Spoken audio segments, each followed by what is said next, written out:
Kapuso star na si Jeneline Mercado, malakas ang ugom-ugom na tuluyan na itong lumipat at mag-over the backhood sa kabilang network, sa kapamilya network.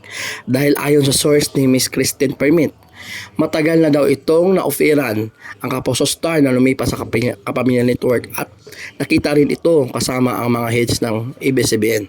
Lalong lumakas ang balita nang hindi makita ang Kapuso star sa GMA Christmas Special ng 23 na wala sa ID. Wala pang konfirmasyon ang kampo ni Miss Jeneline Mercado tungkol sa napabalitang paglipat sa ibang stasyon na kapamilya network.